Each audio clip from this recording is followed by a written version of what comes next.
Page number 76। एकविंशः सर्गः। विश्वामित्र के रोषपूर्ण वचन तथा वशिष्ठ का राजा दशरथ को समझाना। राजा दशरथ की बात के एक एक अक्षर में पुत्र के प्रति स्नेह भरा हुआ था। उसे सुनकर महर्षि विश्वामित्र कुपित हो उनसे इस प्रकार बोले, राजन, पहले मेरी मांगी हुई वस्तु के देने की प्रतिज्ञा करके अब तुम उसे तोड़ना चाहते हो। प्रतिज्ञा का यह त्याग रघुवंशियों के योग्य तो नहीं है। यह बर्ताव तो इस कुल के विनाश का सूचक है। नरेश्वर, यदि तुम्हें ऐसा ही उचित प्रतीत होता है तो मैं जैसे आया था वैसे ही लौट जाऊंगा। ककुत्स्थ कुल के रत्न, अब तुम अपनी प्रतिज्ञा झूठी करके हितैषी सुहृदों से घिरे रहकर सुखी रहो। बुद्धिमान विश्वामित्र के कुपित होते ही सारी पृथ्वी कांप उठी और देवताओं के मन में महान भय समा गया। उनके रोष से सारे संसार को त्रस्त हुआ जान उत्तम व्रत का पालन करने वाले धीर चित्त महर्षि वशिष्ठ ने राजा से इस प्रकार कहा, महाराज, आप इक्ष्वाकु वंशी राजाओं के कुल में साक्षात दूसरे धर्म के समान उत्पन्न हुए हैं। धैर्यवान, उत्तम व्रत के पालक तथा श्री संपन्न हैं। आपको अपने धर्म का परित्याग नहीं करना चाहिए। रघुकुल भूषण दशरथ बड़े धर्मात्मा हैं। यह बात तीनों लोकों में प्रसिद्ध है। अतः आप अपने धर्म का ही पालन कीजिए। अधर्म का भार सिर पर न उठाइए। मैं अमुक कार्य करूंगा ऐसी प्रतिज्ञा करके भी जो उस वचन का पालन नहीं करता, उसके यज्ञ यागादि, इष्ट तथा बावली तालाब बनवाने आदि पूर्त कर्मों के पुण्य का नाश हो जाता है। अतः आप श्री राम को विश्वामित्र जी के साथ भेज दीजिए। ये अस्त्र विद्या जानते हो या न जानते हो, राक्षस इनका सामना नहीं कर सकते। जैसे प्रज्वलित अग्नि द्वारा सुरक्षित अमृत पर कोई हाथ नहीं लगा सकता, उसी प्रकार कुशिक नंदन विश्वामित्र से सुरक्षित हुए श्री राम का वे राक्षस कुछ भी बिगाड़ नहीं सकते। ये श्री राम तथा महर्षि विश्वामित्र साक्षात धर्म की मूर्ति हैं। ये बलवानों में श्रेष्ठ हैं। विद्या के द्वारा ही ये संसार में सबसे बढ़े चढ़े हैं। तपस्या के तो ये विशाल भंडार ही हैं। चराचर प्राणियों सहित तीनों लोकों में जो नाना प्रकार के अस्त्र हैं, उन सबको ये जानते हैं। इन्हें मेरे सिवा दूसरा कोई पुरुष ना तो अच्छी तरह जानता है और ना कोई जानेंगे ही। ये स्टेटमेंट सबसे बड़ा इंटरेस्टिंग स्टेटमेंट है कि नहीं? सिंथे पढ़ाए थे ना, ब्रह्मर्षि ही ब्रह्मर्षि को जान सकता है ना सिंथे?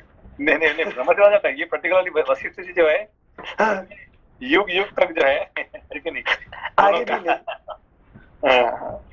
मेरे से अच्छा कोई कौन जान सकता है उनको, है कि नहीं? अच्छा, ओके। बट सिंसे ऐसा आशीर्वाद क्यों दिए कि फ्यूचर में भी कोई ऐसा नहीं जान सकेगा? हाँ, नहीं, एक्चुअली क्या है कि भाई जो विश्वामित्र जो प्राप्ति किए हैं, ऐसा ना आज तक ना कोई था ना कोई होने वाला है कि नहीं? ऐसा महर्षि, ऐसा कि राजर्षि महर्षि है कि नहीं, ब्रह्मर्षि होना वही अकेला है कि नहीं?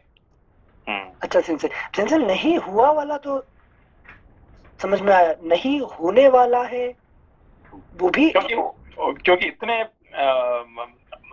क्या कहते प्रचंड तपस करने के लिए किसका पास बल ही नहीं है कि नहीं? अच्छा। हाँ। ओके, क्योंकि वो Thank you, भ्रमर से sir. देख सकते हैं, जान सकते हैं, है कि नहीं? अच्छा, हम्म, thank you sensei. Next page 77, page number 77. देवता, ऋषि, राक्षस, गंधर्व, यक्ष, किन्नर तथा बड़े बड़े नाग भी इनके प्रभाव को नहीं जानते हैं. प्रायः सभी अस्त्र प्रजापति कृशाश्व के परम धर्मात्मा पुत्र हैं. सेंसेई, प्रा- अनिल सर एक मिनट. सेंसेई जो पिछले पेज में 8 नंबर श्लोक में अभी श्लोक देख रही थी, इष्टापूर्तवधः, तो ये जो आपने पिछले बार कठोपनिषद में पढ़ा रहे थे ना, एग्जैक्टली यज्ञ याग आदि इष्ट, तो वो वाला अभी थोड़ा देखा, इष्टापूर्त, ये वर्ड भी यहाँ भी आया है. इंटरेस्टिंग है. Thank you sensei. श्लोक संख्या 13. प्रायः सभी अस्त्र प्रजापति कृशाश्व के परम धर्मात्मा पुत्र हैं. प्रायः सभी अस्त्र प्रजापति कृशाश्व के परम धर्मात्मा पुत्र हैं. उन्हें प्रजापति ने पूर्व काल में कुशिक नंदन विश्वामित्र को, जबकि वे राज्य शासन करते थे, समर्पित कर दिया था. कृशाश्व के वे पुत्र प्रजापति दक्ष की 2 पुत्रियों की संतानें हैं. उनके अनेक रूप हैं.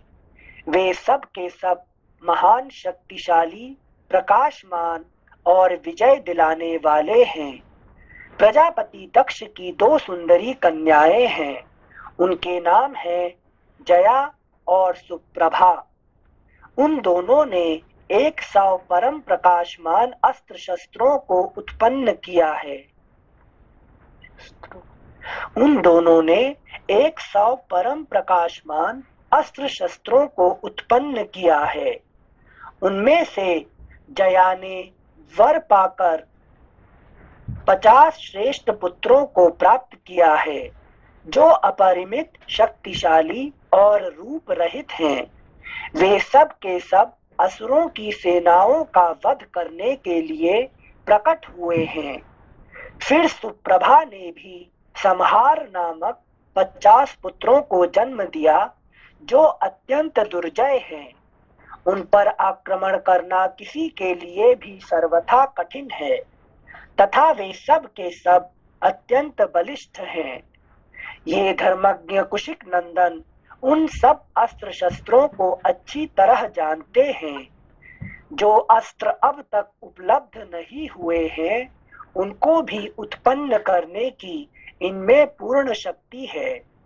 रघुनंदन, इसलिए इन मुनि श्रेष्ठ धर्मज्ञ महात्मा विश्वामित्र जी से भूत या भविष्य की कोई बात छिपी नहीं है. राजन, ये महातेजस्वी, महायशस्वी विश्वामित्र ऐसे प्रभावशाली हैं, अतः इनके साथ राम को भेजने में आप किसी प्रकार का संदेह न करें.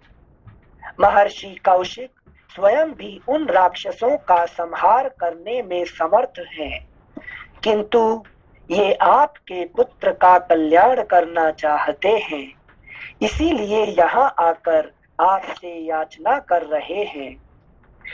महर्षि वशिष्ठ के इस वचन से विख्यात यश वाले रघुकुल शिरोमणि नृप श्रेष्ठ दशरथ का मन प्रसन्न हो गया. वे आनंद मग्न हो गए और बुद्धि से विचार करने पर विश्वामित्र जी की प्रसन्नता के लिए उनके साथ श्री राम का जाना उन्हें रुचि के अनुकूल प्रतीत होने लगा. इस प्रकार श्री वाल्मीकि निर्मित आर्ष रामायण आदि काव्य के बालकांड में 21वां सर्ग. 22वां सर्गः. राजा दशरथ का स्वस्ति वाचन पूर्वक राम लक्ष्मण को मुनि के साथ भेजना. मार्ग में उन्हें विश्वामित्र से बला और अतिबला नामक विद्या की प्राप्ति. वशिष्ठ के ऐसा कहने पर राजा दशरथ का मुख प्रसन्नता से खिल उठा. उन्होंने स्वयं ही लक्ष्मण सहित श्री राम को अपने पास बुलाया. फिर माता कौसल्या, पिता दशरथ और पुरोहित वशिष्ठ ने स्वस्ति वाचन करने के पश्चात उनका यात्रा संबंधी मंगल कार्य संपन्न किया। श्री राम को मंगल सूचक मंत्रों से अभिमंत्रित किया गया। तदनंतर राजा दशरथ ने पुत्र का मस्तक सूंघकर अत्यंत प्रसन्न चित्त से उसको विश्वामित्र को सौंप दिया। Next page 78। उस समय धूल रहित सुखदायिनी वायु चलने लगी। कमल नयन श्री राम को विश्वामित्र जी के साथ जाते देख देवताओं ने आकाश से वहां फूलों की बड़ी भारी वर्षा की। देव दुंदुभियां बजने लगी। महात्मा श्री राम की यात्रा के समय शंखों और नगाड़ों की ध्वनि होने लगी। आगे आगे विश्वामित्र, उनके पीछे काक पक्षधारी महायशस्वी श्री राम तथा उनके पीछे सुमित्रा कुमार लक्ष्मण जा रहे थे। उन दोनों भाइयों ने पीठ पर तरकस बांध रखे थे। उनके हाथों में धनुष शोभा पा रहे थे तथा वे दोनों दसों दिशाओं को सुशोभित करते हुए महात्मा विश्वामित्र के पीछे 3-3 फन वाले 2 सर्पों के समान चल रहे थे। विश्वामित्र के पीछे 3-3 फन वाले 2 सर्पों के समान चल रहे थे। एक ओर कंधे पर धनुष, दूसरी ओर पीठ पर तुणीर और बीच में मस्तक। इन्हीं तीनों की 3 फन से उपमा दी गई है। उनका स्वभाव उच्च एवं उदार था। अपनी अनुपम कांति से प्रकाशित होने वाले वे दोनों अनिंद्य सुंदर राजकुमार सब ओर शोभा का प्रसार करते हुए विश्वामित्र जी के पीछे उसी तरह जा रहे थे जैसे ब्रह्मा जी के पीछे दोनों अश्विनी कुमार चलते हैं। जैसे ब्रह्मा जी के पीछे दोनों अश्विनी कुमार चलते हैं। वे दोनों भाई कुमार श्री राम और लक्ष्मण वस्त्र और आभूषणों से अच्छी तरह अलंकृत थे। उनके हाथों में धनुष थे। उन्होंने अपने हाथों की अंगुलियों में गोहटी के चमड़े के बने हुए दस्ताने पहन रखे थे। उनके कटी प्रदेश में तलवारें लटक रही थी। उनके श्रीअंग बड़े मनोहर थे। वे महातेजस्वी श्रेष्ठ वीर अद्भुत कांति से उद्भासित हो सब ओर अपनी शोभा फैलाते हुए कुशिक पुत्र विश्वामित्र का अनुसरण कर रहे थे। उस समय वे दोनों वीर अचिंत्य शक्तिशाली स्थाणुदेव महादेव के पीछे चलने वाले 2 अग्नि कुमार स्कंद और विशाख की भांति शोभा पाते थे। जिनसे पहले ब्रह्मा जी के पीछे चलने वाले 2 अश्विनी कुमार, फिर महादेव के पीछे चलने वाले 2 अग्नि कुमार। ये उपमा देने का तात्पर्य नहीं, जैसे कि देखिए विश्वामित्र जो चल रहे थे, विश्वामित्र के पीछे जो दो भाई राम लक्ष्मण जा रहे थे ना। हाँ। ये मेरे ख्याल रामायण में सबसे अच्छे क्या कहते हैं वो जो चलना होता है ना, आज तक ऐसा कभी नहीं हुआ है। ये धरती पे तीन जो चलते हैं, ऐसे तो राम लक्ष्मण सीता चलते रहते हैं, ये चलते बहुत है, मगर ये जो विश्वामित्र का पीछे राम लक्ष्मण का जो चलना है, ये वर्णन जो है सबसे अच्छा वर्णन में आता है। क्योंकि रामायण का जो सारांश यहीं पे होता है, समझ मत को। विश्वामित्र के द्वारा उनका जो ऊंचाई, जहां तक जैसे अहल्या का उद्धार होता है, सीता जी का साथ सीता स्वयंवर होता है, शादी होता है, ये सारे अच्छे चीज यही विश्वामित्र के साथ होता है कि नहीं? इसीलिए इसका वर्णन जो है, क्योंकि पूरा रामायण में ये सबसे अच्छा जो टाइम है, यही टाइम है विश्वामित्र के साथ। तो संजय, मतलब चलना मीन्स गुरु का मार्ग में जब फॉलो करें तो ऊपर ही ऊपर ग्रोथ जो बोलते हैं ना स्पिरिचुअल, उस सेंस में बता रहे हैं क्या कि सारी लीलाएं इसी समय पर की गई? नहीं, एक तो है कि उन्होंने सारे ज्ञान प्राप्ति किए, जो ज्ञान कहीं से प्राप्त नहीं किए थे, ये विश्वामित्र के द्वारा प्राप्ति करते हैं, है कि नहीं? मगर यहाँ पे जो कुछ अभी होने वाला है, अभी जो हो रहा है, ये राम जी का जन्म मतलब जीवन में सबसे श्रेष्ठ समय था। अच्छा, हाँ, सबसे श्रेष्ठ समय था, है कि नहीं? क्योंकि राम जी को मतलब भगवान बनाने वाले ये विश्वामित्र ही थे, है कि नहीं? अरे वाह। तो राम जी को भगवान बनाने वाले मतलब नहीं, भगवान तो थे ही, मगर उनको जो क्या कहते भगवान से मतलब प्रतिष्ठित करने में, मतलब संसार को पहचान कराने वाले ये विश्वामित्र है कि नहीं? मतलब भगवान तो राम तो थे ही है, मगर राम को मतलब संसार में राम जी को भगवान बनाने वाले, संसार दिखाने वाले विश्वामित्र जी थे, है कि नहीं? वशिष्ठ बताया कि भाई देखो, इनको तो कोई जरूरत नहीं है राक्षस को मारने के लिए, इनका है कि नहीं, एक वचन में समझ जाएंगे सब, है कि नहीं? इनका पास जो पावर है कि नहीं, उन्होंने एक बार साफ दे दिया, सब जल जाएंगे सब, है कि नहीं? मगर ये राम जी को इतने उनको जगह पहुंचाने के लिए, उनको इतने प्रतिष्ठित करने के लिए ये लेना चाहते हैं, है कि नहीं? तो ये समझो कि भाई ये ले रहे हैं अपना स्वार्थ के लिए ले रहे हैं, ये नहीं है कि नहीं? Thank you sensei. Ram ji को इनिशिएट किया इस यश यात्रा में, और उनका गायत्री मंत्र इनिशिएट करता है हमको ब्रह्मचर्य के लिए, पढ़ाई के लिए, सब कुछ देखिए, उनको मतलब संसार को दिखा रहे हैं, देखो ये है कि नहीं, ये अहल्या जो तो है, ये जो ऐसे हुआ था और इनके द्वारा उद्धार हुआ है, ये विश्वामित्र जी ने करवाए, ठीक है ना? ये सीता जी को वहां जनक जी को लेके वहां ये करके उनको शिव धनुष भंग करके शादी करवाए, यही इनका ही वचन था। गंगा जी का सारे चीज एक से एक जो है, सबसे रामायण को सबसे अच्छी जगह जो है यही है कि नहीं? राम जी का जीवन में। अच्छा, थैंक यू सेंसे। ये चीज तो दशरथ जी भी जानते होंगे ना? फिर नहीं, दशरथ जी नहीं जानते, नहीं दशरथ जी नहीं जानते थे। अच्छा। इसीलिए वशिष्ठ जी का वहां पे अंदर उनको सिखाना पड़ा, भाई देखो आप जानते नहीं विश्वामित्र कौन है, क्यों लेकर जाना चाहते हैं। ये नहीं कि इनका सही में वो यज्ञ नहीं कर पा रहे हैं और राक्षस के साथ लड़ाई नहीं कर पा रहे हैं, इसीलिए उनका पास सारे अस्त्र शस्त्र है कि नहीं? वो जो अस्त्र शस्त्र दुनिया में जिसका पास संसार में कहीं नहीं है और इनका पास है कि नहीं? हाँ, वो तो राजर्षि थे, जो अभी तक जो आया ही नहीं है धरती पे, जो अस्त्र शस्त्र, ये अस्त्र शस्त्र इनका पास है, और वो भी है कि नहीं? तो आप इनको बस राम जी को प्रतिष्ठित कराने के लिए ये उनको लेके जा रहे हैं, है कि नहीं? Thank you sensei. अद्भुत लीला। उस समय वे दोनों वीर अचिंत्य शक्तिशाली स्थाणुदेव महादेव के पीछे चलने वाले दो अग्नि कुमार स्कंद और विशाख की भांति शोभा पाते थे। इसीलिए उनको देखे, इनका ब्रह्मा जी का पीछे दो अश्विनी कुमार चलते रहते हैं, है कि नहीं?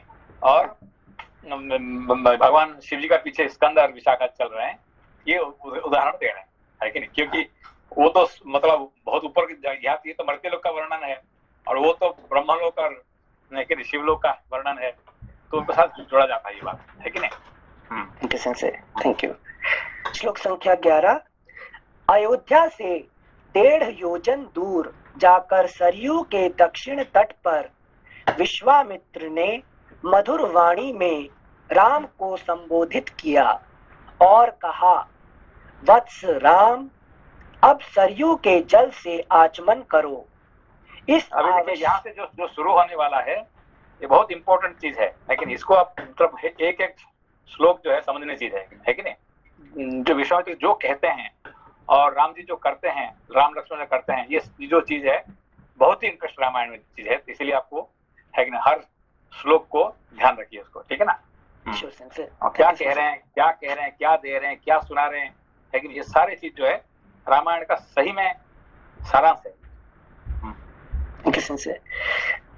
अयोध्या से 1.5 योजन दूर जाकर सरयू के दक्षिण तट पर विश्वामित्र ने मधुर वाणी में राम को संबोधित किया और कहा, वत्स राम, अब सरयू के जल से आचमन करो। इस आवश्यक कार्य में विलंब ना हो। बला और अतिबला नाम से प्रसिद्ध इस मंत्र समुदाय को ग्रहण करो। इसके प्रभाव से तुम्हें कभी श्रम, थकावट का अनुभव नहीं होगा। ज्वर, रोग या चिंता जनित कष्ट नहीं होगा। तुम्हारे रूप में किसी प्रकार का विकार या उलटफेर नहीं होने पाएगा। सोते समय अथवा असावधानी की अवस्था में भी राक्षस तुम्हारे ऊपर आक्रमण नहीं कर सकेंगे। इस भूतल पर बाहुबल में तुम्हारी समानता करने वाला कोई ना होगा। तात रघुकुल नंदन राम, बला और अतिबला का अभ्यास करने से तीनों लोकों में तुम्हारे समान कोई नहीं रह जाएगा। अनघ, सौभाग्य, चातुर्य, ज्ञान और बुद्धि संबंधी निश्चय में तथा किसी के प्रश्न का उत्तर देने में भी कोई तुम्हारी तुलना नहीं कर सकेगा। इन दोनों विद्याओं के प्राप्त हो जाने पर कोई तुम्हारी समानता नहीं कर सकेगा, क्योंकि ये बला और अतिबला नामक विद्याएं सब प्रकार के ज्ञान की जननी हैं। नरश्रेष्ठ श्री राम नरश्रेष्ठ श्री राम, तात रघुनंदन, बला और अतिबला का अभ्यास कर लेने पर तुम्हें भूख प्यास का भी कष्ट नहीं होगा। अतः रघुकुल को आनंदित करने वाले राम, तुम संपूर्ण जगत की रक्षा के लिए इन दोनों विद्याओं को ग्रहण करो। Next page 79।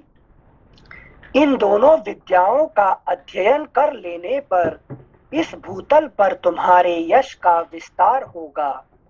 ये दोनों विद्याएं ब्रह्मा जी की तेजस्विनी पुत्रियां हैं। ककुत्सनंदन, मैंने इन दोनों को तुम्हें देने का विचार किया है। राजकुमार, तुम ही इनके योग्य पात्र हो। यद्यपि तुम में इस विद्या को प्राप्त करने योग्य बहुत से गुण हैं अथवा सभी उत्तम गुण विद्यमान हैं, इसमें संशय नहीं है, तथापि मैंने तपोबल से इनका अर्जन किया है। अतः मेरी तपस्या से परिपूर्ण होकर ये तुम्हारे लिए बहुरूपिणी होंगी, अनेक प्रकार के फल प्रदान करेंगी। तब मैंने जो तपस्या से प्राप्ति किया है, मैं आपको फ्री में दे रहा हूँ। आपको तपस्या करना जरूरी नहीं पड़ेगा, है कि नहीं? हाँ। जैसे कि अभी जैसे देखिए, जैसे वैक्सीन बनाने के लिए कितना टाइम लगा, कितने परिश्रम करना पड़ा, कितना पैसा खर्च पड़ा, और हम लोग फ्री में मिल रहे हैं, है कि नहीं? तो यही चीज है कि नहीं? सिंसे लेकिन इसमें मतलब भगवान तो जन्म लिए ना राम रूप में, लेकिन वो तो लिए हैं, मगर अभी एक चीज देखिए, भगवान जन्म लिए हैं, मगर इनको प्रतिष्ठित कराना ये कोई ऋषि ब्रह्मर्षि का ही काम होता है कि नहीं? आप भी कौन है? आप भी ब्राह्मण है कि नहीं? हाँ, मगर आपको कोई विश्वामित्र चाहिए। हाँ, कोई विश्वामित्र चाहिए जो आपको प्रतिष्ठित कराएगा, जो पढ़ा रहा है अभी। नहीं, मतलब ये है कि आप भी ब्राह्मण ही है कि नहीं? आप भी राम ही है, मगर आपको राम को रास्ता देने के लिए कोई चाहिए, विश्वामित्र चाहिए, ठीक है ना? समझ गए। हर मनुष्य जो है ये राम का ही रूप है, ब्राह्मण है, मगर उनको कौन ब्राह्मण बनाएगा उसको? Vishwamitra ji missing sensei. Thank you sensei. Kakutsanandan, मैंने इन दोनों को तुम्हें देने का विचार किया है। राजकुमार, तुम ही इनके योग्य पात्र हो। यद्यपि तुम में इस विद्या को प्राप्त करने योग्य बहुत से गुण हैं अथवा सभी उत्तम गुण विद्यमान हैं, इसमें संशय नहीं है, तथापि मैंने तपोबल से इनका अर्जन किया है। अतः मेरी तपस्या से परिपूर्ण होकर ये तुम्हारे लिए बहुरूपिणी होंगी, अनेक प्रकार के फल प्रदान करेंगी। तब श्री राम आचमन करके पवित्र हो गए। उनका मुख प्रसन्नता से खिल उठा। उन्होंने उन शुद्ध अंतःकरण वाले महर्षि से वे दोनों विद्याएं ग्रहण की। विद्या से संपन्न होकर भयंकर पराक्रमी श्री राम सहस्त्रों किरणों से युक्त शरतकालीन भगवान सूर्य के समान शोभा पाने लगे। यहाँ पे क्या वर्णन किया कि यहाँ पे भगवान अब तक जो राम थे, भगवान थे, मगर शोभा नहीं पा रहे थे जैसे सूर्य जैसे, है कि नहीं। पहली बार इन्होंने शोभा पाने लगे, है कि ये यहाँ वर्णन का रामायण में वर्णन आ रहा है, ठीक है ना। अब तक राम ही थे, भगवान ही थे, मगर सूर्य से शोभा नहीं पाते थे, है कि नहीं। हाँ संसे मतलब सिद्धि भैया पूछिए। नहीं आप संसे मतलब तपस्या का फल और विद्या जब ये राम जी से जुड़े तब सिद्धि का प्रकाश आया सामने। क्योंकि जैसे मैंने बताया कि सारे सब लोग ब्रह्मन ही है, मगर जब तक विद्या नहीं आता है, ज्ञान नहीं आता है, तब तक वो प्रकाशित नहीं होता है कि नहीं। वो तेजस्वी नहीं होता है कि नहीं, है कि नहीं। समझ गए संसे। यस संसे। हाँ भैया। संसे ये जो विद्या भी भगवान राम को मिली है, ये जैसे हम दो तरह की विद्याएं पढ़ते हैं, परा विद्या और अपरा, तो उनमें से कौन सी है? मतलब ये सिर्फ मतलब अर्थ पे कुछ पर्पस सॉल्व करने के लिए है या फिर ये ज्ञान रूपी विद्या है? नहीं देखिए, ये सब बेसिकली क्या होता है कि ये ऑफ कोर्स आप देखेंगे तो परा इसको ये एक सिद्धि है, बेसिकली सिद्धि है, मगर ये अपरा विद्या होने पर भी परा विद्या के लिए सहायक होता है कि नहीं। आप इसको अपरा विद्या कह सकते हैं, परा विद्या नहीं कह सकते हैं, तो भी ये परा विद्या को प्राप्ति करने के लिए सहायक होता है। समझ में आपको? जैसे सरस्वती का जो ज्ञान होता है, ये सब ज्ञान विद्या क्या है, ये अपरा विद्या है, मगर ये अपरा विद्या प्राप्ति नहीं करेंगे तो आपको परा विद्या प्राप्ति नहीं हो सकता है, ठीक है ना। जी समझिए। जी बिकॉज उनको बाद में फिर वन में भी जैसे जाना है फ्यूचर में, तो ये जो राक्षस उन पे आक्रमण नहीं कर सकते, उन्हें नहीं। अभी देखिए वो जो जंगल में है, जाके जहाँ तहाँ रुक जाते थे, तो वहाँ पे क्या एक से एक बाघ सिंह ये सब है, रात को सोते टाइम पे कोई आके खा जाएगा, मनुष्य सही ना। मगर ये सब विश्वामित्र जी उनको क्या करते हैं, वज्र कर देते हैं, तो जिसकी वजह से उनको कुछ नहीं बिगड़ता है, जहाँ भी जाते हैं आराम से रह के, है कि नहीं, ये हो जाते हैं, है कि नहीं। ये सब विश्वामित्र जी का एक से एक पावर है सब, है कि नहीं। इनसे आगे आएगा कि इस विद्या को कैसे पाया जा सकता है, बला और ये आएगा। नहीं देखिए, ये नहीं विश्वामित्र जैसे आपको ऐसे गुरु मिले, विश्वामित्र जैसे जो जिसका पास है बला, अति बला जो जिन्होंने, है कि उनका पास एक से एक अस्त्र शस्त्र है, ऐसे भी चाहिए ना भाई गुरु। ये तो कोई साधारण गुरु तो नहीं है ये, है कि नहीं। ऐसे गुरु मिले तो फिर तो मिल जाएगा, है कि नहीं। तो उसके लिए आपको इतने ये भी चाहिए, पुण्य कर्म भी चाहिए, है कि नहीं। ये सेंसे नहीं सेंसे इसलिए पूछा, जैसे और टॉपिक थोड़ा ऑफ हो जाएगा, लेकिन एक बार रामकृष्ण परमहंस और इनका मूवी देखने में, जैसे रामकृष्ण जी जब शरीर छोड़ रहे हैं तो अपनी विद्या को पास कर दिए थे, ऐसा मूवी में दिखाते हैं, रियलिटी में तो पता नहीं।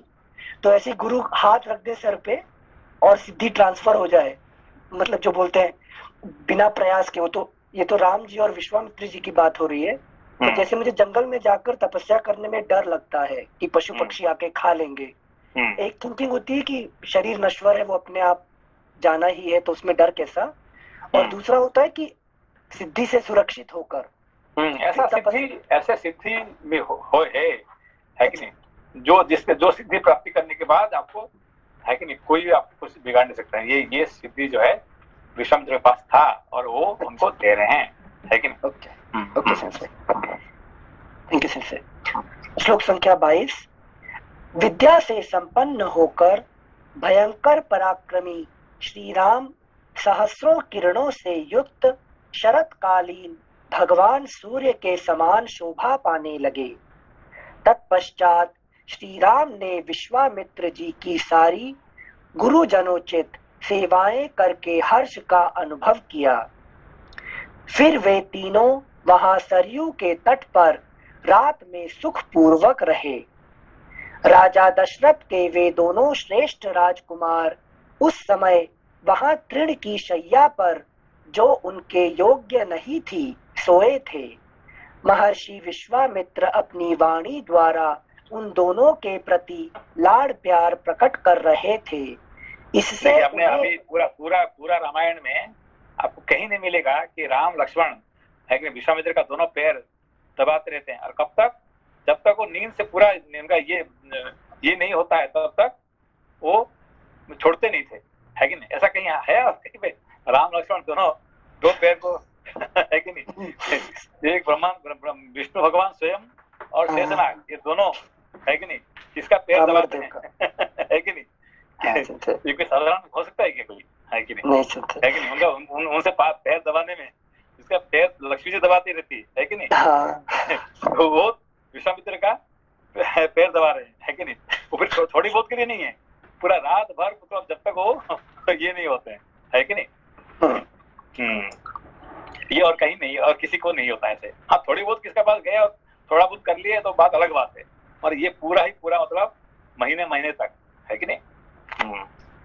हाँ संजय, एक और चीज बता दीजिए, विश्वामित्र जी तो राम जी को लेने गए थे ना, तो ये लक्ष्मण जी जल्दी से कैसे साथ में आ गए? नहीं, लक्ष्मण जी अलग नहीं हो सकता ना। राम लक्ष्मण का जोड़ी जो है, ये इसको जोड़ी कहते हैं, ये कभी ना अलग हुआ ना कभी होगा, है कि नहीं? ये दोनों का जोड़ी जो है, ये रामायण में कभी ऐसा हुआ है कि जब दोनों अलग हुए हैं? नहीं हुआ ऐसा। पूछने का तात्पर्य था, मतलब वो अपनी तरफ से सेल्फ एफर्ट डाल के जाते हैं या भगवान तो नहीं, सबको पता है कि राम गए तो उसका लक्ष्मण तो उसको तो बाय डिफॉल्ट उनका तो है कि नहीं? अच्छा। परछाइयां, आप जहाँ जाएंगे आपका परछाई वहाँ चलते रहेगा। आप अलग कर सकते हैं परछाई को? नहीं कर सकते। तो ऐसे ही ये परछाइयां उनका, ठीक है ना? अच्छा, थैंक यू सिंसे। राजा दशरथ के वे दोनों श्रेष्ठ राजकुमार उस समय वहां तृण की शैया पर, जो उनके योग्य नहीं थी, सोए थे। महर्षि विश्वामित्र अपनी वाणी द्वारा उन दोनों के प्रति लाड़ प्यार प्रकट कर रहे थे। इससे उन्हें वह रात बड़ी सुखमयी सी प्रतीत हुई। इस प्रकार श्री वाल्मीकि निर्मित आर्ष रामायण आदि काव्य के बालकांड में 22वां सर्ग, त्रयोविंशः सर्गः, विश्वामित्र सहित श्री राम और लक्ष्मण का सरयू गंगा संगम के समीप पुण्य आश्रम में रात को ठहरना। जब रात बीती और प्रभात हुआ, तब महामुनि विश्वामित्र ने तिनकों और पत्तों के बिछौने पर सोए हुए उन दोनों ककुत्स्थवंशी राजकुमारों से कहा, नरश्रेष्ठ राम, तुम्हारे जैसे पुत्र को पाकर महारानी कौसल्या सुपुत्र जननी कही जाती है। यह देखो, प्रातः काल की संध्या का समय हो रहा है। उठो और प्रतिदिन किए जाने वाले देव संबंधी कार्यों को पूर्ण करो। एक मिनट, श्रीसा जी है क्या? श्रीसा जी ये तो लग म्यूट में है, म्यूट में है क्या? शायद है नहीं कि बाहर चले गए देश से कहीं बाहर। नहीं, यही फेमस श्लोक है ये, लेकिन कौसल्या सुप्रजा रामा पूर्वा संध्या प्रवर्तते, उत्तिष्ठ नरसार्दूल कर्तव्यम दैवमाहृतम, है कि ये श्लोक फेमस श्लोक है। ये इसको ये जानती है अच्छी तरह से गाना, है कि नहीं? ये फेमस श्लोक है। वापस आइए, बोलो श्रीषा जी वापस आइए। ठीक है। श्लोक संख्या 2, नर श्रेष्ठ। सुना कि नहीं जी? ये जब हमने गए थे संजय साउथ इंडिया में पहली बार एक मंदिर में जब सुने आपने हर मंदिर में ये पहला, ये सबसे जो मॉर्निंग जो ये होता सुबह, सबसे पहला यही ये होता है, क्योंकि विश्वामित्र जी उठाते हैं, जगाते हैं किसको? ये इसको उठाते हैं, जगाते हैं, राम जी को जगाते हैं। हाँ, तो इसीलिए हर मंदिर में भगवान को जगाने का, वैष्णव मंदिर में यही इसको गाया जाता है, ठीक है ना? और आपने तभी बताए थे कि बहुत फेमस श्लोक है एंड रामायण में आता है करके बताए थे, बट ये चैप्टर में आता है तो आज पहले पढ़ा था, लेकिन विश्वामित्र जी कहते हैं ये जो विश्वामित्र श्लोक गाया है ना, तो इसलिए हर मंदिर में अब तक मुझे लग रहा था साउथ इंडियन में शायद कोई लिखे तो ये स्तोत्र सॉरी से ये रामायण का है कि नहीं? संजय टॉपिक का थोड़ा ऑफ हो जाएगा। एक दिन अनिल सान ने मुझे बोले ये जो जब आई क्लाउड वगैरह आता है ना, एक आईफोन के पास दूसरे आईफोन को ले आएंगे तो सारे डेटा ट्रांसफर हो जाता है ना। तो अनिल सान ने बोले कि डब्बा जी ऐसे कुछ एक सॉफ्टवेयर नहीं है, मैं उसको पकड़ के भैया के आजू बाजू में चला जाऊंगा, सारे नॉलेज उनका मेरे से ट्रांसफर हो जाएगा। तो मुझे ये सारे पढ़ना नहीं पड़ेगा, जैसे आई क्लाउड जैसा सॉफ्टवेयर नहीं है। तो मैंने बोला वो थिंग से हो जाएगा, बीइंग से शायद नहीं होगा। नहीं, आपको हमसे ज्यादा आएगा, चिंता मत करना, हमारे पास जितना ज्ञान है उससे ज्यादा आएगा, ठीक है ना? अरे वाह संजय कोई तथास्तु कहने वाला है। नहीं और ही मत बढ़ाइए संजय, मैं पूजा नहीं कर पाऊंगी उनके साथ। तो संजय इसको एक बार और गाइए ना, ये कौशल्या वाला। हाँ ये बहुत ये इसमें एक शुभ लक्ष्मी है, वो गाती है बड़े, उसका देखिए है कि नहीं, ये है कौशल्या सुप्रजा रामा पूर्वा संध्या प्रवर्तते उत्तिष्ठ नरसार्दूला कर्तव्यम दैवमान्निकम। फिर उत्तिष्ठ उत्तिष्ठ फिर बाद में वो बदल जाता है, मगर यहाँ से शुरू होता है आगे। Thank you Sanjay, thank you. श्लोक संख्या 2। नर श्रेष्ठ राम, तुम्हारे जैसे पुत्र को पाकर महारानी कौशल्या सुपुत्र जननी कही जाती है। यह देखो प्रातः काल की संध्या का समय हो रहा है, उठो और प्रतिदिन किए जाने वाले देव संबंधी कार्यों को पूर्ण करो।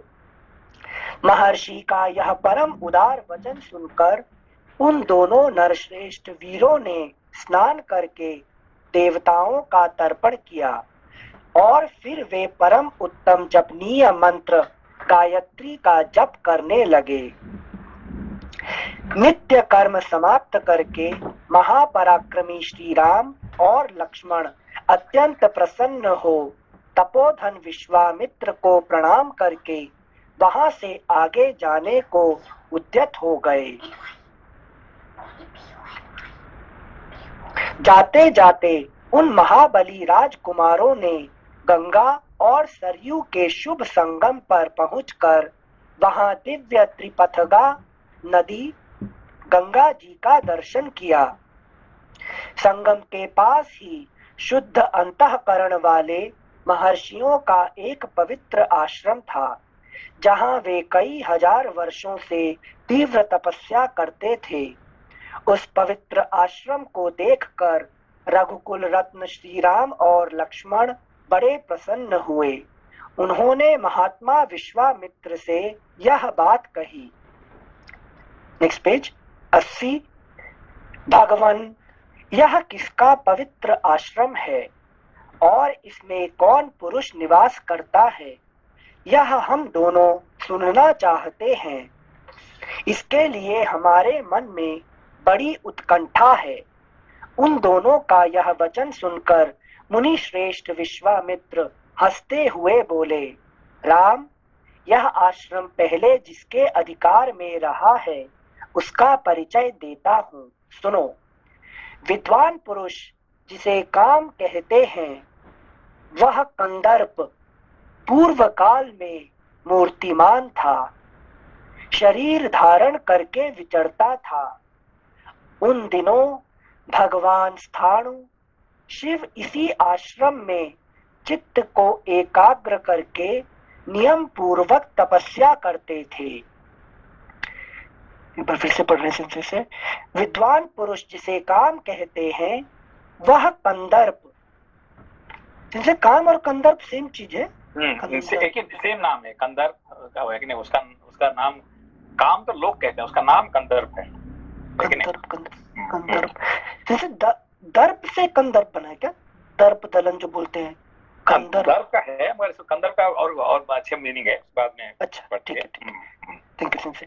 विद्वान पुरुष जिसे काम कहते हैं, वह कंदर्प पूर्व काल में मूर्तिमान था, शरीर धारण। क्या समझ में आपको?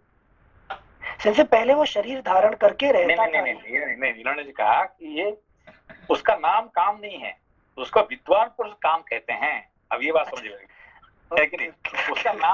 उसका नाम है कि नहीं? कंदर्प है। इसको लोग कहते हैं क्या, अरे ये तो दुर्योधन, अरे उसका नाम दुर्योधन नहीं था, उसका नाम सुयोधन था, है कि नहीं? उसको लोग दुर्योधन बुलाते थे, उसका नाम दुर्योधन नहीं था, है कि नहीं? उसका बाप ने दुर्योधन नाम नहीं दिया था, है कि नहीं? लोग उसको दुर्योधन बोलते हैं, ठीक है ना? तो यहाँ विद्वान पुरुष काम कहते हैं उसे। हाँ, उसको लोग विद्वान पुरुष काम कहते हैं, है कि नहीं? मगर उसका नाम क्या है? कंदर्प है कि नहीं? Yes sensei, thank you sensei. Anil विद्वान सर, ये चैप्टर का थोड़ा पीछे चला जाऊंगी। श्लोक नंबर 6 में ये बोले हैं कि संगम के पास ही 5 में जाते जाते उन महाबली राजकुमारों ने गंगा और सरयू के शुभ संगम पर पहुंचकर वहां दिव्य त्रिपथगा नदी गंगा जी का दर्शन किया। तो ये जो गंगा और सरयू का संगम वो कहाँ है सेंसे? मतलब ज्योग्राफिकली मुझे थोड़ा सा भूल गई कि पता नहीं है कहाँ है ये। जियोग्राफिकली जो है ये करना पड़ेगा, मैं भी एक्चुअली वहाँ पे। तो ये क्या मतलब कि सच्ची में कहीं है क्या जहाँ इन लोग गए थे वहाँ गंगा? हाँ है तो है भाई, सच में है, तो इसलिए विश्वामित्र जी कह रहे हैं। पर यहाँ पे एक चीज है कि विश्वामित्र जी राम जी को सारे चीज, जैसे गंगा अवतरण, अभी गंगा अवतरण सारे महाभारत में भी है, भागवत में है, सारे पुराण में है कि नहीं? मगर विश्वामित्र जी जो उनको पहचान कराते हैं गंगा जी का, इतना अच्छा कहीं नहीं है कि नहीं? सरयू का बारे में जो उनको परिचय कराते हैं, गंगा जी के बारे में परिचय कराते हैं, ये जो परिचय विश्वामित्र से कराते हैं और कहीं आपको नहीं मिलेगा, है कि नहीं? इसीलिए बड़ा इंटरेस्टिंग है, क्योंकि नया और इंटरेस्टिंग लगा इसलिए आपको बहुत इंटरेस्टिंग है। मतलब सबसे इंटरेस्टिंग गंगा अवतरण कहानी है ये। विश्वामित्र जी कहते हैं राम जी को, पहले उनको है कि क्यों वो कहते हैं कि देखो आप सूर्यवंशी है कि नहीं? आपको ये पता चलना चाहिए कि आपका जिंदगी में गंगा जी का कितने है कि इम्पोर्टेंट रोल है कि नहीं? क्योंकि आपका सूर्यवंश ही यहाँ गंगा जी को यहाँ लेके आए थे, आपको पता है क्या? तो राम जी कहते मुझे पता नहीं है। तो ये कहता मैं बताता हूँ, सुनो, है कि नहीं? कि आपके बड़ा इंपॉर्टेंट चीज है कि बहुत इंटरेस्टिंग चीज है, फिर सुनिए। Thank you sensei. श्लोक संख्या 9, श्लोक संख्या 10 पे आ जाते हैं। विद्वान पुरुष जिसे काम कहते हैं वह कंदर्प पूर्व काल में मूर्तिमान था, शरीर धारण करके विचरता था। उन दिनों भगवान स्थाणु शिव इसी आश्रम में चित्त को एकाग्र करके नियम पूर्वक तपस्या करते थे। एक दिन समाधि से उठकर देवेश्वर शिव मरुदगणों के साथ कहीं जा रहे थे। उसी समय दुर्बुद्धि काम ने उन पर आक्रमण किया। यह देख महात्मा शिव ने हुंकार करके उसे रोका। रघुनंदन भगवान रुद्र ने रोष भरी दृष्टि से अवहेलना पूर्वक उसकी ओर देखा। फिर तो उस दुर्बुद्धि के सारे अंग उसके शरीर से जीर्ण शीर्ण होकर गिर गए। वहां दग्ध हुआ महामना कंदर्प का शरीर नष्ट हो गया। देवेश्वर रुद्र ने अपने क्रोध से काम को अंगहीन कर दिया। राम तभी से वह अनंग नाम से विख्यात हुआ। शोभा उसका अंग खत्म हो गया इसलिए अनंग हो गया, है कि नहीं? ना अंग, है कि नहीं? Thank you sensei. उसके बाद अंग देश का शुरू होता है कि नहीं?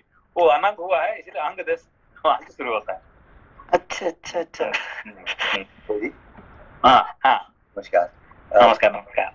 ये यहाँ पे भगवान शिव को और रुद्र शब्द को इंटरचेंजली यूज किया है। ये मुझे बड़ा इसमें कंफ्यूजन रहता है। ये रुद्र भगवान शिव का ही अलग नाम है या अलग रूप है या अवतार है या कैसे है? उनका अलग नाम है और अलग अलग रूप भी है। एक्चुअली अलग नाम ही है। और यहाँ पे उन्होंने बार बार ये कह रहे हैं कि स्थाणु, यहाँ पे शिव नहीं कहते हैं इनको, बार बार यहाँ पे जो श्लोक में आता है स्थाणु, स्थाणु मतलब ये हमेशा अचल है, अचल रूप होने के स्थाणु कहते हैं यहाँ पे। और भगवान शिव जी का अलग नाम है, रुद्र है कि नहीं? और स्थाणु है कि नहीं? अलग अलग नाम है उनका और अलग अलग रूप है भी है। अच्छा जी, हाँ, थैंक यू भैया जी। थैंक यू भैया। श्लोक संख्या 13। वहां दग्ध हुए महामना कंदर्प का शरीर नष्ट हो गया। देवेश्वर रुद्र ने अपने क्रोध से काम को अंगहीन कर दिया। राम तभी से वह अनंग नाम से विख्यात हुआ। शोभाशाली कंदर्प ने जहां अपना अंग छोड़ा था, वह प्रदेश अंग देश के नाम से विख्यात हुआ। लेकिन जहाँ पे अंग छोड़ा था उसका नाम अंग हो गया, ठीक है ना। सिंसे ये अंग देश राजा कर्ण वही है क्या? कर्ण अंग मतलब बिहार के एरिया को अंग कहते हैं, ठीक है ना। अच्छा। अंग बंग कलिंग है कि ये तीनों अंग बंग कलिंग, बंग मतलब ना बंग बंगाल से हाँ, वेस्ट बंगाल और ईस्ट बंगाल, जो बांग्लादेश और वेस्ट बंगाल मिला के बंग है, और कलिंग उसका नीचे उड़ीसा का कलिंग है। और ये अंग बंग कलिंग ये तीनों पूर्व देशीय राज्य कहा जाता है। और ये जो अंग जो है कि नहीं, इसका जो कामदेव का जो अंग जहाँ गिर गया है उसको अंग बन गया है। अच्छा, हाँ, थैंक यू सिंसे। राम तभी से वह अनंग नाम से विख्यात हुआ। शोभाशाली कंदर्प ने जहां अपना अंग छोड़ा था, वह प्रदेश अंग देश के नाम से विख्यात हुआ। यह उन्हीं महादेव जी का पुण्य आश्रम है। वीर, ये मुनि लोग पूर्व काल में उन्हीं स्थानु के धर्म परायण शिष्य थे। इनका सारा पाप नष्ट हो गया है। शुभ दर्शन राम, आज की रात में हम लोग यही इन पुण्य सलिला सरिताओं के बीच में निवास करें। कल सवेरे इन्हें पार करेंगे। हम सब लोग पवित्र होकर इस पुण्य आश्रम में चलें। यहाँ रहना हमारे लिए बहुत उत्तम होगा।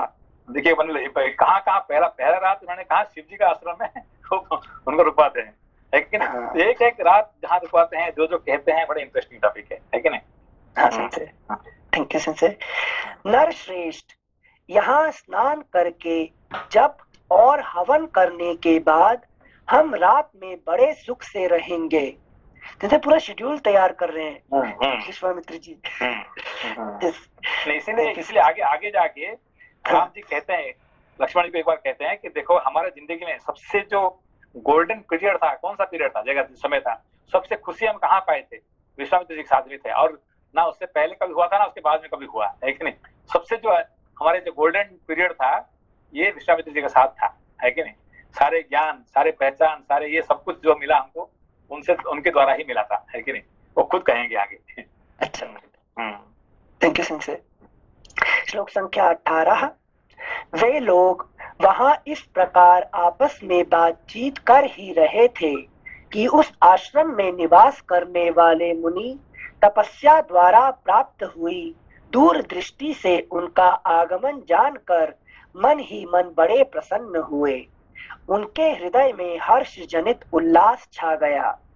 उन्होंने विश्वामित्र जी को अर्घ्य, पाद्य और अतिथि सत्कार की सामग्री अर्पित करने के बाद श्री राम और लक्ष्मण का भी आतिथ्य किया।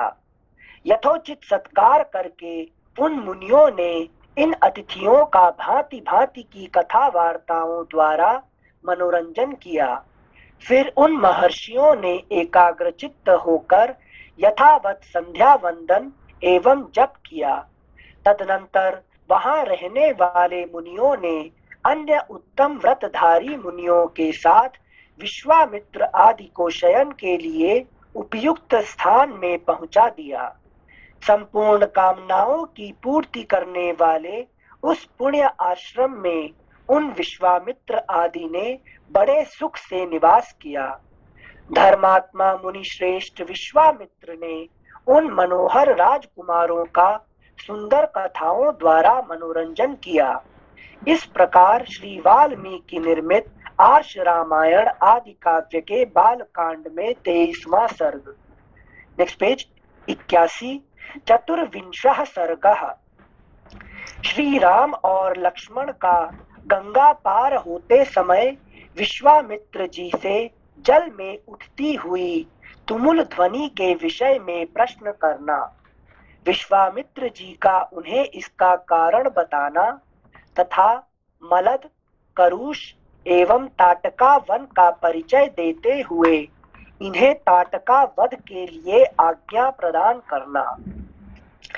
तदनंतर निर्मल प्रभात काल में नित्य कर्म से निवृत्त हुए विश्वामित्र जी को आगे करके शत्रु दमन वीर श्री राम और लक्ष्मण गंगा नदी के तट पर आए। उस समय उत्तम व्रत का पालन करने वाले उन पुण्याश्रम निवासी महात्मा मुनियों ने एक सुंदर नाव मंगवाकर विश्वामित्र जी से कहा, महर्षि, आप इन राजकुमारों को आगे करके इस नाव पर बैठ जाइए और मार्ग को निर्विघ्नता पूर्वक तय कीजिए, जिससे विलंब ना हो। विश्वामित्र जी ने बहुत अच्छा कहकर उन महर्षियों की सराहना की और वे श्री राम तथा लक्ष्मण के साथ समुद्रगामिनी गंगा नदी को पार करने लगे। गंगा जी की बीच धारा में आने पर छोटे भाई सहित महातेजस्वी श्री राम को दो जलों के टकराने की बड़ी भारी आवाज सुनाई देने लगी। यह कैसी आवाज है, क्यों तथा कहां से आ रही है? इस बात को निश्चित रूप से जानने की इच्छा उनके भीतर जाग उठी। तब श्री राम ने नदी के मध्य भाग में मुनिवर विश्वामित्र से पूछा, जल के परस्पर मिलने से यहाँ ऐसी तुमुल ध्वनि क्यों हो रही है? श्री रामचंद्र जी के वचन में इस रहस्य को जानने की उत्कंठा भरी हुई थी। उसे सुनकर धर्मात्मा विश्वामित्र ने उस महान शब्द तुमुल ध्वनि का सुनिश्चित कारण बताते हुए कहा, नरश्रेष्ठ राम, कैलाश पर्वत पर एक सुंदर सरोवर है। उसे ब्रह्मा जी ने अपने मानसिक संकल्प से प्रकट किया था। मन के द्वारा प्रकट होने से ही वह उत्तम सरोवर मानस कहलाता है। इसे मानस सरोवर के लिए कह रहे हैं। मानस कैलाश पर्वत पर एक सुंदर सरोवर है। इसे मान सरोवर है क्या?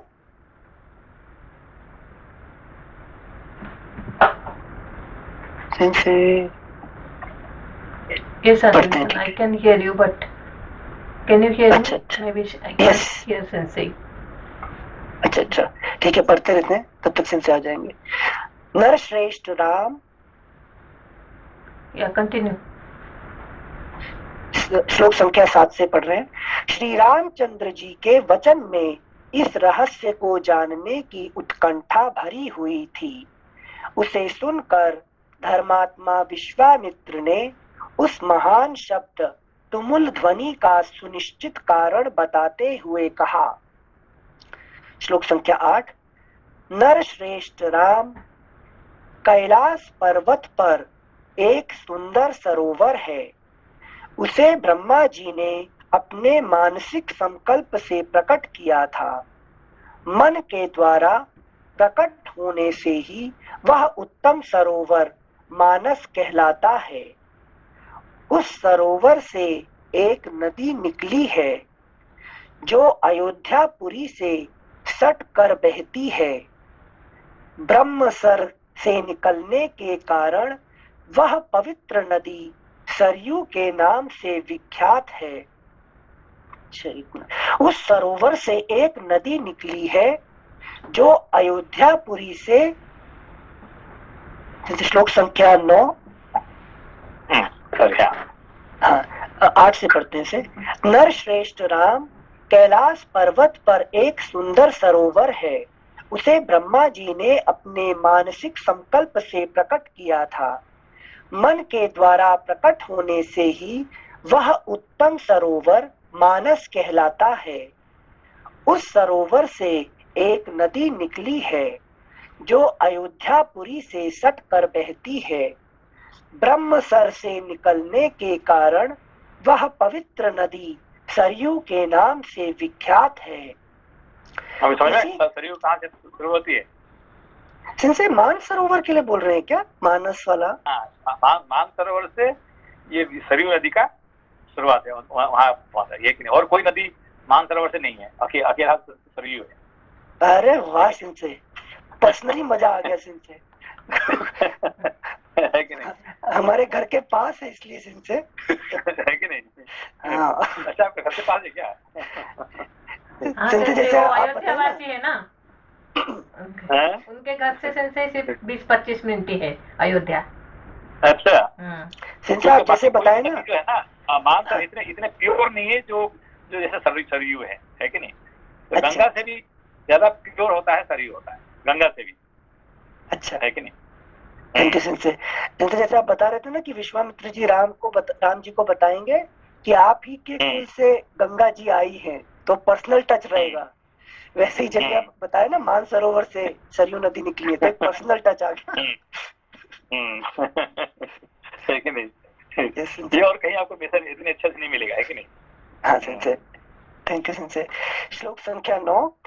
उस सरोवर से एक नदी निकली है जो अयोध्यापुरी से सटकर बहती है। ब्रह्मसर से निकलने के कारण वह पवित्र नदी सरयू के नाम से विख्यात है। उसी का जल गंगा जी में मिल रहा है। दो नदियों के जलों के संघर्ष से ही यह भारी आवाज हो रही है, जिसकी कहीं तुलना नहीं है। राम, तुम अपने मन को संयम में रखकर इस संगम के जल को प्रणाम करो। यह सुनकर उन दोनों अत्यंत धर्मात्मा भाइयों ने उन दोनों नदियों को प्रणाम किया और गंगा के दक्षिण किनारे पर उतरकर वे दोनों बंधु जल्दी जल्दी देखो, ये जो विश्वामित्र जी आने से पहले इन्होंने सरयू नदी से संपर्क थे कि नहीं थे? संपर्क तो थे ही थे, है कि नहीं? वो तो बाजू में है, ठीक है ना?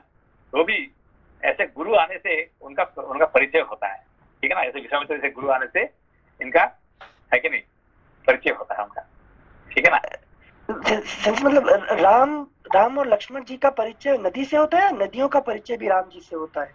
नदियों का परिचय राम जी से ये होता है। राम जी को पता चलता है कि भाई ये सरयू नदी क्या है, गंगा नदी क्या है कि नहीं? ऐसे एक का परिचय होता है कि नहीं? ये सेंसे सरयू में जब डुबकी लगाते थे ना, तो हम तो एज अ डुबकी ही लगा रहे थे। आज जैसे आपने परिचय कराया कि वो मान सरोवर से बहती हैं, तो अपने आप मान सरोवर के दर्शन हो जाते हैं ना। हाँ, क्योंकि पानी वहीं से तो yes sensei, thank you sensei. श्लोक संख्या 10। उसी का जल गंगा जी में मिल रहा है। दो नदियों के जलों के संघर्ष से ही यह भारी आवाज हो रही है, जिसकी कहीं तुलना नहीं है। राम, है कि नहीं? भारी आवाज हो रहे हैं, मतलब ये जो गंगा और सरयू का जो दोनों का जो टक्कर होता है, लेकिन ये मतलब क्या है? ज्ञान और पवित्रता, है कि नहीं? सरयू क्या होता है? पवित्रता, और ये होता है ज्ञान और पवित्रता का जो जोड़ी होता है, लेकिन ये उसका अलग रूप होता है, ठीक है ना? Thank you sensei. राम, तुम अपने मन को संयम में रखकर इस संगम के जल को प्रणाम करो। ज्ञान और पवित्रता ये थोड़ा एक दो श्लोक आगे से पढ़ेंगे। सेंसे सॉरी, ये जो पीडीएफ में ना, नहीं पीडीएफ में वो 81, 81 और 82 पेज स्कैन नहीं किया है, तो किताब में है नहीं है हमारे पास वो तो पेज। अच्छा। हाँ, तो इसलिए मैं ढूंढ रही हूँ। जब आपका कट गया था, डिस्कनेक्ट हो गया, तो मैं ढूंढ रही हूँ अनिल सर कहाँ पढ़ रहे हैं, तो मुझे नहीं मिल रहा है। तो मैंने ढूंढ के अभी देखा, तो वो शायद गलती से अनकॉन्शियसली 81 और 82 पेज वो नहीं स्कैन नहीं हुआ है, 83 से है, तो इसलिए थोड़ा धीरे पढ़ेंगे अनिल सर। अच्छा, सॉरी। ठीक है रूपा जी। तो पेज 81 श्लोक संख्या 8 वहां से पढ़ रहे हैं। नर श्रेष्ठ राम, कैलाश पर्वत पर एक सुंदर सरोवर है। उसे ब्रह्मा जी ने अपने मानसिक संकल्प से प्रकट किया था। मन के द्वारा प्रकट होने से ही वह उत्तम सरोवर मानस कहलाता है। उस सरोवर से एक नदी निकली है जो मानस सरोवर कहते हैं, उसका मानस होता है कि नहीं? हाँ, उसका मानस सरोवर कहते हैं ना। मानस सरोवर तो हम लोग कहते हैं, शास्त्र में उसका मानस। अच्छा। Thank you sensei. उस सरोवर से एक नदी निकली है जो जिसको हमारे तुलसीदास जी इसको कहते हैं रामचरितमानस। वही से मानस, रामचरितमानस, ठीक है ना? वही। हाँ। Thank you sensei. उस सरोवर से एक नदी निकली है जो अयोध्यापुरी से सटकर बहती है।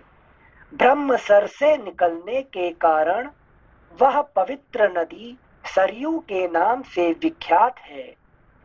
उसी का जल गंगा जी में मिल रहा है। दो नदियों के जलों के संघर्ष से ही यह भारी आवाज हो रही है, जिसकी कहीं तुलना नहीं है। राम, तुम अपने मन को संयम में रखकर इस संगम के जल को प्रणाम करो। यह सुनकर उन दोनों अत्यंत धर्मात्मा भाइयों ने उन दोनों नदियों को प्रणाम किया और गंगा के दक्षिण किनारे पर उतरकर वे दोनों बंधु जल्दी जल्दी पैर बढ़ाते हुए चलने लगे। उस समय इक्ष्वाकु नंदन राजकुमार श्री राम ने अपने सामने एक भयंकर वन देखा, जिसमें मनुष्यों के आने जाने का कोई चिन्ह नहीं था। उसे देखकर उन्होंने मुनिवर विश्वामित्र से पूछा, गुरुदेव, यह वन तो बड़ा ही अद्भुत एवं दुर्गम है। यहाँ चारों ओर झिल्लियों की झनकार सुनाई देती है। भयानक हिंसक जंतु भरे हुए हैं। भयंकर बोली बोलने वाले पक्षी सब ओर फैले हुए हैं। नाना प्रकार के विहंगम भीषण स्वर में चहचहा रहे हैं। Next page. सिंह, व्याघ्र, सुअर और हाथी भी इस जंगल की शोभा बढ़ा रहे हैं।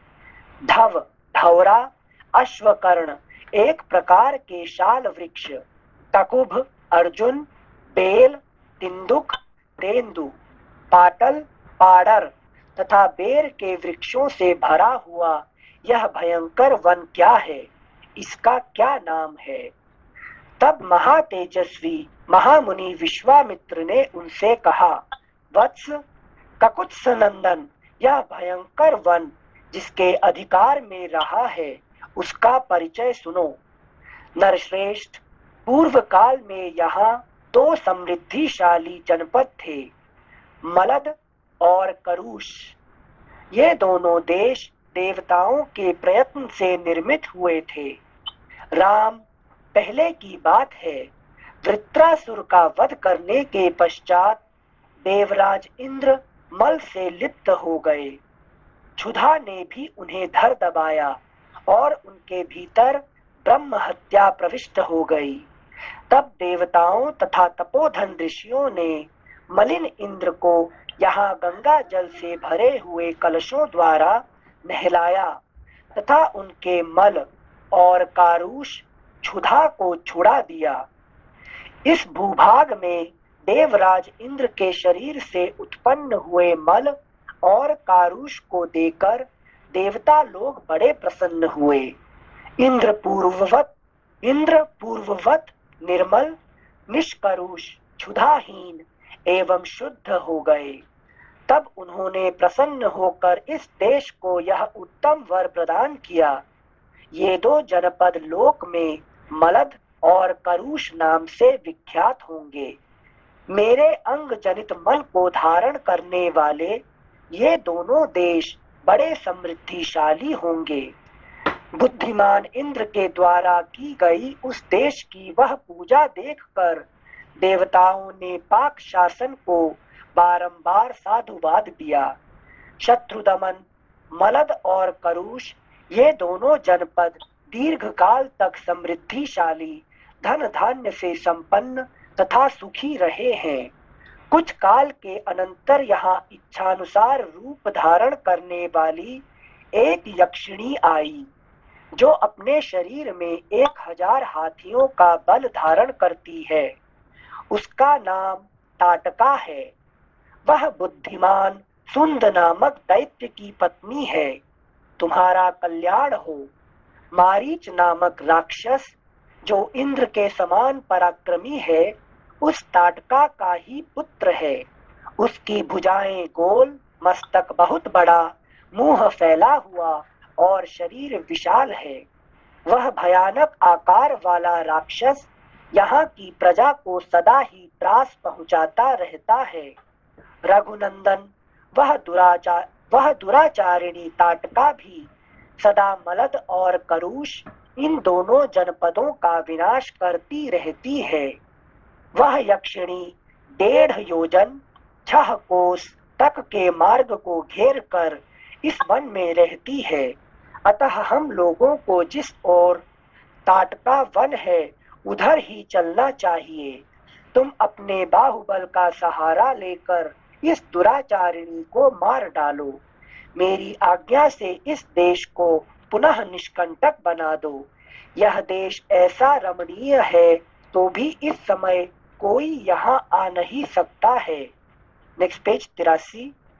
राम, उस असह्य एवं भयानक यक्षिणी ने इस देश को उजाड़ कर डाला है। यह वन ऐसा भयंकर क्यों है, यह सारा रहस्य मैंने तुम्हें बता दिया। उस यक्षिणी ने ही इस सारे देश को उजाड़ दिया है और वह आज भी अपने उस क्रूर कर्म से निवृत्त नहीं हुई है। इस प्रकार श्री वाल्मीकि निर्मित आर्ष रामायण आदि काव्य के बाल कांड में 24वां सर्ग। ठीक है, थैंक यू Okay. प्रणाम सिंह से। राम राम, नमस्कार।